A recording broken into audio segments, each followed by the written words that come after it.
What's going on, guys? Welcome back. NFL commentary for this morning. Do me a favor, like button, subscribe button, criticism in the comment section, Twitter.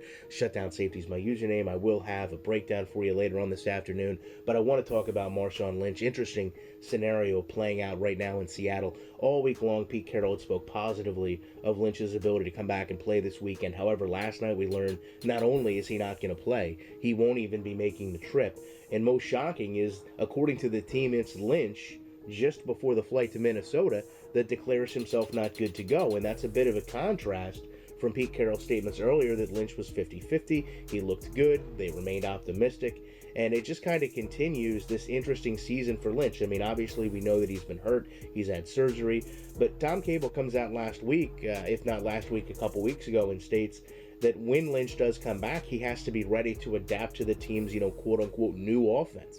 This is an offense now that, despite not having Lynch, despite losing Jimmy Graham, has Russell Wilson probably playing the best football I've ever seen him play. I think he's 24-1 touchdown-interception ratio the last few weeks. I mean, he really is getting a chemistry going with Doug Baldwin and playing great football.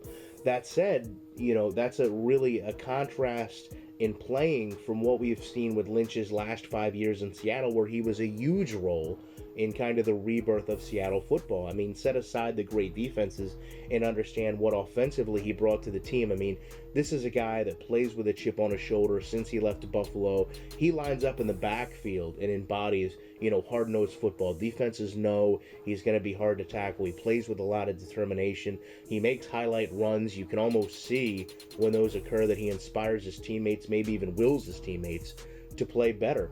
And most importantly to me, I think, as a fan, you go back to the Super Bowl, he has a golden opportunity to throw his coaching staff and teammates under the bus, and he really didn't do it in terms of the public view as much as maybe other players would.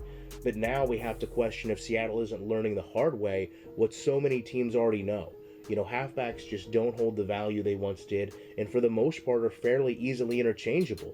You start with Seattle having an undrafted free agent like Thomas Rawls, who is a bit smaller, but very similar runner to Lynch, played extremely well before he got hurt. Now of all people, they're going to fall back on Christine Michael, who they actually drafted in 2013, but they gave up on in part because Lynch had such a high snap count. They didn't know that he was going to see the field. And apparently Christian Michael at the time could not outplay the current backup, Robert Turbin. So either way this goes, you win a game with a halfback that, despite drafting in the second round, wasn't good enough to remain on your team, or you lose the game without a halfback that people may question whether he could have answered the bell but didn't attempt to. And I don't care how that scenario plays out one way or another, but I know it's going to look bad for Lynch, who maybe rather be cut rather than just paid this $9 million salary at the end of the season. It's also entirely possible for many of those who felt a player could have won the Super Bowl for them last season would take a large stake in the blame as to why they lose in the first round, should that happen. So I would love to know your guys' opinions on this. I appreciate you checking it out, and like I said, I'll be back very shortly with more content.